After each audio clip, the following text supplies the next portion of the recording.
Rieccoci in diretta, abbiamo in collegamento Skype il sindaco di Galli Emanuele Munari, nonché presidente dell'Unione Montana dei 7 comuni. Buongiorno, buona Pasquetta a lei, è a casa, vediamo che è a casa. Certo, sì, sono a casa, oggi sono a casa anch'io. Bene, senta, allora partiamo subito dal discorso dei controlli e della situazione in altopiano soprattutto in questi 2 giorni di festa e tra l'altro complice queste splendide giornate di piena primavera. In realtà controlli come sono andati e la situazione com'è proprio nella zona dell'altopiano? Sì, noi ci aspettavamo sinceramente un'onda d'urto superiore rispetto a quella che c'è stata. Le nostre forze dell'ordine, che ringrazio tutte senza dimenticarmene neanche una, hanno effettuato oltre 2000 controlli sulle strade di accesso dell'altopiano, ma anche quelle interne, quindi un controllo veramente puntuale e perentorio che ha prodotto anche circa 32 sanzioni per quegli avventori che hanno cercato comunque, sprezzanti del decreto ministeriale, sprezzanti di tutte le norme, hanno cercato comunque di arrivare da noi in altopiano. Si registra anche un fatto abbastanza deplorevole, che un avventore appunto ha anche assalito e sputato alla polizia locale. Infatti io volevo fare anche un po' un gesto di solidarietà e di vicinanza all'amico Andrea Pinaroli che ha subito questo oltraggio come pubblico ufficiale da questo avventore, che evidentemente non ha apprezzato il fatto di essere stato fermato e controllato. Il vigile poi è dovuto ricorrere al servizio sanitario per un controllo, un tampone veloce, perché chiaramente non si sa chi si incontra, e quindi ecco, si registrano ancora questi fatti veramente indecenti. Dopo un mese e mezzo che si parla di sicurezza, di sanità, di rispetto delle regole, ancora troviamo persone pronte, disposte ad oltraggiare un pubblico ufficiale che sta facendo il suo lavoro di Pasqua o di Pasquetta. È veramente incredibile come certi italiani veramente non meritano di essere chiamati tali. Ecco, c'era soprattutto la paura che tante persone raggiungessero le famose seconde case, sappiamo che sono numerosissime nella zona dell'altopiano. Certo, sì, diciamo che qualcuno, magari trovando il pertugio giusto, l'ora giusta, è riuscito a salire, perché qualche abitazione personalmente anche nel mio comune l'ho scorta e l'ho vista, quindi adesso lì nei prossimi giorni cercheremo di capire chi sono e di fargli capire che adesso, se sono saliti, restano qui fino alla fine dell'emergenza del coronavirus. Qualcuno purtroppo di furbo c'è ancora, lo diceva anche Zaia prima proprio in diretta con voi, pizzicare i furbetti. Ecco, noi l'abbiamo già messo in campo un mese e mezzo fa con le nostre forze dell'ordine e di furbetti ne abbiamo pizzicati. Ecco, senta, lei diceva prima, andremo proprio a vedere di persona le persone appunto che hanno fatto i furbetti, come ha appena detto lei, proprio sono arrivati sprezzanti delle direttive a raggiungere le seconde case, ma come potete muovervi voi? Come potete fare? Dovete chiamare anche, ovviamente, chiedere l'intervento anche delle forze dell'ordine in questo caso, oppure come amministratore, come sindaco, può gestire lei tutto? Nelle comuni di competenza il sindaco con la propria polizia locale può effettuare chiaramente dei controlli, verificare chi è arrivato, verificarne appunto la veridicità degli atti, la veridicità della persona, controllare eventualmente anche attraverso il numero di telefono, per poi eventualmente avvalersi di quell'app famosa di tracciabilità, vedere se hanno il diritto o meno, se sono proprietari realmente di seconde case, o come è successo qualche volta qualcuno magari scappa che è in affitto. Quindi andremo puntualmente a verificare queste 7, 8, 10 persone che sono riuscite comunque a bypassare. Non è che sia un dramma questo, non è morto nessuno, però è corretto che chi fa il furbo venga in qualche modo a capire che noi lo abbiamo visto, lo abbiamo intercettato con la lettura targa all'ingresso del comune di Gallio piuttosto che in fondo al costo, e quindi dovrà anche rispondere di quello che fa, perché non sappiamo chi sale, non sappiamo come si comporteranno, non sappiamo se andranno a fare la spesa come tutti gli altri, non sappiamo se hanno le mascherine, non sappiamo se hanno poi, in caso di necessità, il diritto di avere le cure e le prestazioni qui da noi. Quindi si innesca tutto un meccanismo che non è solo quello di scappare da Milano o da Cremona, c'è tutto un discorso generale che va dietro, insomma, ecco, sanitario soprattutto, in questo momento, ancora sanitario. Soprattutto certo sanitario, assolutamente. E allora adesso noi ci facciamo anche un po' gli interessi del sindaco. Che fa oggi a casa, in questo giorno di Pasquetta? Oggi finalmente Riesce a posso farsi una rilassarmi. grigliata lei? Con la sua No, famiglia, io ovviamente. sinceramente oggi mangio veramente una mozzarella, un po' di insalata e basta. Faccio un po' di relax, spero di prendere un po' di sole, come ho fatto anche ieri pomeriggio, perché Bene. poi da domani si riprende la vita quotidiana dei sindaci sul territorio e a favore del territorio e al controllo del territorio. Quindi noi da domani saremo ancora operativi come sempre. Io spero oggi di godermi un po' di pace, perché ieri, nonostante Pasqua, ho continuato a ricevere messaggi di persone che vedevano gente in giro, non faccio nomi dei comuni, ma comunque un po' a livello generale, Certo. di gente che fotografa situazioni strane, però effettivamente non possiamo essere puntualmente gli angeli custodi o i carabinieri di ogni singola persona. Purtroppo la coscienza di ognuno di noi dice quello che deve fare, però l'80%, 90% dei cittadini oggi hanno ben capito come comportarsi, grazie a Dio finalmente. C'è quel Bene. 10% che purtroppo sfugge ancora. Quelli ci sono sempre. Eh, Io allora ringrazio davvero Emanuele Munari per essere grazie, stato ospite virtuale nei nostri studi. Una buona Pasquetta, davvero buon grazie riposo. anche a, Buon riposo soprattutto, Sindaco. grazie anche a voi e grazie ancora a tutti voi veramente per quello che fate. Grazie ancora e buona Pasquetta a tutti voi. Grazie, grazie. Bene, allora abbiamo salutato il sindaco Munari, abbiamo sentito che ha puntato l'attenzione sui controlli che ci sono soprattutto nella zona dell'altopiano, complici queste belle giornate, c'è chi non intende rispettare le direttive fondamentali dello stare a casa, pensa di fare il furbetto, però abbiamo sentito anche che anche il sindaco dice si riesce nello stesso tempo ugualmente a identificare la persona e di conseguenza poi a semmai sanzionare dopo aver accertato. Tanti controlli anche in tutta quella che è la zona del Padovano, controlli della polizia soprattutto, gente che va a correre lungo gli argini incurante di queste direttive, ma allora vediamo com'è la situazione.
Controlli a tappeto dunque anche nella zona di Padova e anche in tutta quella che è la provincia di Vicenza. I carabinieri al lavoro hanno intensificato in maniera importante i controlli sul territorio anti-Covid nelle giornate di sabato, domenica e anche nella giornata di oggi, quindi incrementata in maniera esponenziale l'attività delle forze dell'ordine. Allora, nello specifico sono stati controllati i vari centri urbani, le principali arterie stradali della provincia, si è proceduto ad accurata verifica di autovetture e dei relativi occupanti. L'ausilio del personale dei carabinieri della forestale, tra l'altro, ha permesso di eseguire anche mirati controlli nelle aree boschive, tra l'altro sulle strade agropastorali agropastorali, più in generale in quei luoghi all'aperto solitamente frequentati nei fine settimana. Sono state più di 800 le persone controllate in soli 2 giorni, 78 sanzioni amministrative a carico di altrettante persone che non avevano rispettato le disposizioni in materia di Covid-19 poiché erano in strada senza giustificato motivo. Sottoposti a controllo nell'intera provincia 110 attività e esercizi pubblici e la verifica ha portato a sanzionare 2 titolari che svolgevano l'attività in modo difforme dalle disposizioni previste. Tra l'altro questa imponente attività di controllo dei carabinieri del comando provinciale ha visto anche il supporto del drone, dell'arma, e stiamo vedendo proprio le immagini registrate dal drone che ha operato anche in tutta l'area del Bassanese. Positivi risultati anche per quanto riguarda l'attività di contrasto alle attività criminali, con posti di controllo e pattuglie anche in borghese che sono stati dispiegati sul territorio e hanno consentito questi controlli intensificati ad arrestare un giovane per detenzione ai fini di spaccio di droga e invece denunciare un'altra persona per falsità materiale commessa da privato. Denunciate altre 3 persone per incendio colposo, l'arresto che è stato eseguito dai carabinieri della stazione di Arsiero, che hanno effettuato una perquisizione domiciliare d'iniziativa a carico di un 27enne che era già noto agli archivi di polizia. L'hanno trovato in possesso di 2 etti di marijuana e un bilancino di precisione. Ancora più Venerocchette, i militari della locale stazione hanno denunciato un 37enne marocchino residente nel Veronese che era sorpreso a condurre l'auto di sua proprietà con documenti di guida che però erano risultati falsi. Di conseguenza c'è un accentuarsi, un incrementarsi, abbiamo visto, abbiamo sentito, dell'attività delle forze dell'ordine, carabinieri, polizia e quant'altro un po' in tutto il territorio, proprio per cercare di trovare e scovare le persone che non stanno rispettando le direttive di questo periodo di emergenza Covid-19 e poi tra l'altro abbiamo sentito e abbiamo visto sono state anche trovate altre persone per reati specifici, che sia spaccio di droga, retenzione e spaccio di droga oppure falso. E per quanto riguarda invece la Coldiretti, questo è un periodo molto difficile per quanto riguarda le colture anche nel Padovano. La Coldiretti stessa sta denunciando il pericolo alle colture dovuto da questi giorni di forte e pesante siccità. Qui ci troviamo a Ville Estense in un campo di grano tenero e questa è la situazione ad oggi. Qui non si può irrigare, non abbiamo l'acqua per irrigare, il terreno presenta già numerose crepe e quindi a inizio aprile questa è la situazione nella campagna italiana. Oltre all'emergenza sanitaria del coronavirus che sta rallentando il lavoro delle imprese agricole, mettendo a rischio i raccolti, i problemi per gli addetti del settore primario non sono finiti. Già da un paio di settimane sono alle prese con i primi effetti della siccità che costringono numerose aziende agricole a ricorrere all'irrigazione di soccorso anche per i prodotti a pieno campo come mais, barbabietole e frumento. Ci troviamo in un terreno che molto probabilmente non produrrà grano e quindi pane per tutti noi.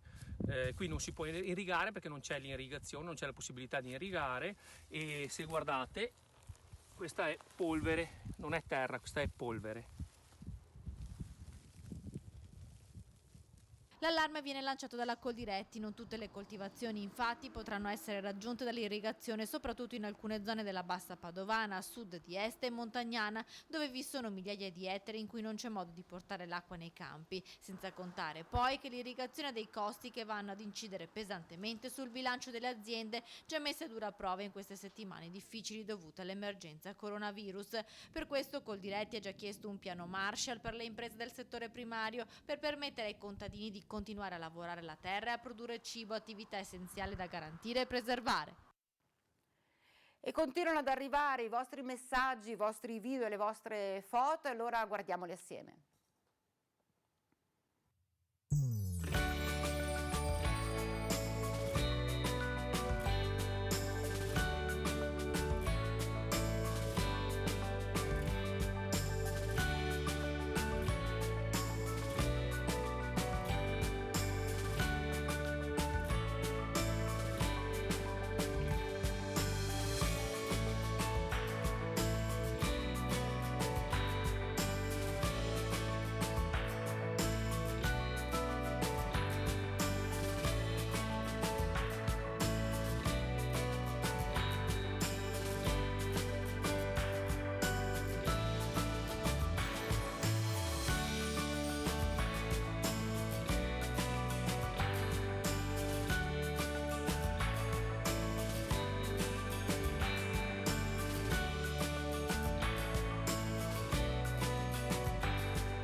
Abbiamo visto dunque protagonisti sono i bambini, ma protagonisti anche sono i fiori, davvero coloratissimi, perché si vede che in queste giornate in cui si sta a casa, si è costretti a restare a casa, ci sono le persone che così riescono a coltivare, a curare le loro piante, i loro fiori, e i risultati li abbiamo visti, sono davvero splendidi, sono un forte messaggio di gioia e di speranza, questi fiori coloratissimi. E un messaggio, soprattutto la vicinanza del Santo, anche in questo giorno di Pasquetta, assieme al rettore, padre Olivero Manera.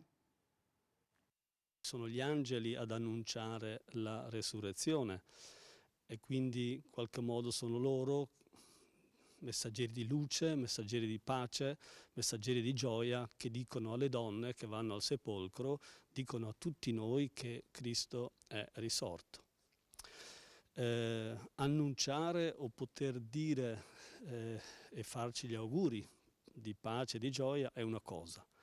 Poi che nel nostro cuore effettivamente noi sentiamo che qualcosa accade, che effettivamente la trasformazione pasquale avviene, è un'altra questione. Di fatto nei racconti della resurrezione si colgono situazioni, persone, discepoli che vivono in realtà un momento un po' di dubbio.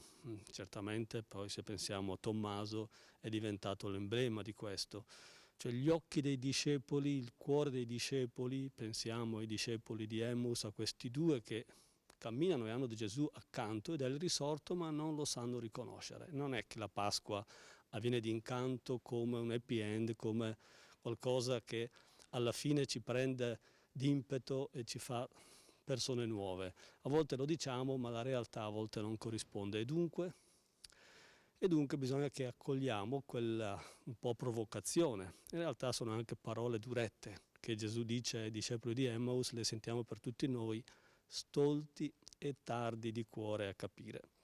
Stolti, cioè incapaci di andare in profondità nella nostra esistenza, incapaci di cogliere che in realtà quello che possiamo vivere, che passa attraverso la sofferenza, l'angoscia, la tristezza, la malinconia, il senso anche di sfiducia, ebbene tutto questo fa parte di un progetto più ampio che è di cambiamento per la nostra vita. Siamo stolti, siamo duri di cuore a capire che in realtà tutto questo fa parte della volontà del Signore per costruire una vita nuova, un nuovo orizzonte, un nuovo inizio. Questi giorni di Pasqua possono essere un invito e vogliono essere un invito del Signore ad osare un nuovo inizio, ad avere il coraggio e la fiducia e la speranza per un nuovo inizio. Questo tempo sarà un tempo favorevole per tutti noi se ci affideremo a questa parola. Abbi fede, osa un nuovo inizio, il Signore confida in te e noi confidiamo in Lui. Tempi quindi favorevoli sono quelli che ha annunciato padre Svanera, rettore del Santo. Vediamo allora di leggere assieme invece qualche messaggio, che sono davvero tanti che state inviando. 340-3218-806. Io sono una privilegiata, scrive Donatella, abito in campagna circondata da campi, potrei uscire a fare passeggiate interminabili, ma cammino intorno a casa per rispetto di chi non può. Bravi, bravi, forza. Davvero un elogio a Donatella, perché con queste parole sottolinea grandissimo rispetto per gli altri e per se stessa. Dice: io potrei andare tranquillamente a camminare, ma non lo faccio per rispetto degli altri e per chi soprattutto non può. Quindi davvero un gran bel messaggio. Questo è bellissimo. Zaia, mi piacerebbe tu parlassi veneto. Gli anziani, lockdown, io non lo conosciamo, parliamo veneto. Ecco, sì, il lockdown, questo blocco che c'è stato delle attività, è un termine che viene utilizzato, per allora questo blocco delle attività, chiamiamolo così. E però ecco, questo nostro telespettatore Adriano da Campodarsego scrive: dai Zaia, mi sei simpatico. Quindi insomma, così tira le orecchie al presidente Zaia, perché secondo lui dovrebbe parlare in dialetto, esprimersi in dialetto, così anche gli anziani lo capiscono, però insomma certi termini ormai sono entrati anche un po' nel linguaggio comune, di conseguenza si spiegano e si sa che cosa significano. Seguiamo sempre il suo intervento aggiornato e preciso, per questo la ringraziamo anche per la sua disponibilità e per la sua serietà. Ancora, San Martino di Lupari, giovedì, questo è un avviso proprio che viene lanciato da San Martino di Lupari, giovedì 16 riapre il mercato settimanale per soli generi alimentari in piazza del municipio e c'è un appello, mi raccomando, scrivono, tutti con mascherina e guanti. Abbiamo visto tra l'altro anche qualche giorno fa, abbiamo visto a Padova com'era la situazione con i cartelli che sono stati, con i guanti appunto e le mascherine necessarie, indispensabili. E adesso il 25 aprile, in vista del 25 aprile ormai vicinissimo, c'è chi pensa addirittura di fare le scampagnate virtuali, ma vediamo in che senso. Niente corteo, nessuna sfilata e comizio, ma il coronavirus non ferma la voglia di festeggiare i 75 anni dalla liberazione il prossimo 25 aprile a Treviso. Per ovviare alle misure restrittive dovute alla pandemia che costringe gli italiani, l'Associazione Nazionale Partigiani Italiani ha lanciato un appello perché il 25 aprile sia celebrato comunque in altre forme in tutta Italia. A Treviso era in programma un concerto a fiera in memoria del comandante partigiano Umberto Lorenzoni, evento che comunque si svolgerà via Facebook. In 12 ore si collegheranno 20 cantautori di tutta Italia di fama internazionale in concerto per Eros, una canzone per Umberto. Un'iniziativa che sarà su Facebook, che sta organizzando Alberto Cantone, il cantautore, a cui parteciperanno una ventina di cantautori italiani che si metteranno in collegamento e noi ricorderemo in questa giornata il 25 aprile il sacrificio dei partigiani e ricorderemo anche il presidente storico dell'Ampi trevigiano Umberto Lorenzoni. La gente potrà partecipare da casa, ricordare Lorenzoni, ricordare i partigiani e ricordare a tutti noi che oggi l'impegno deve essere ancora molto forte perché quello che sta accadendo ha anche origini che hanno delle responsabilità nell'uomo, ad esempio la distruzione dell'ambiente è uno dei motivi che sta creando questo grave disagio che sta colpendo tutto il mondo. Insomma, non si ferma neanche il 25 aprile, sarà tutto rivoluzionato, rivisto grazie anche al web, però ecco, ci sarà come sempre questo momento particolare.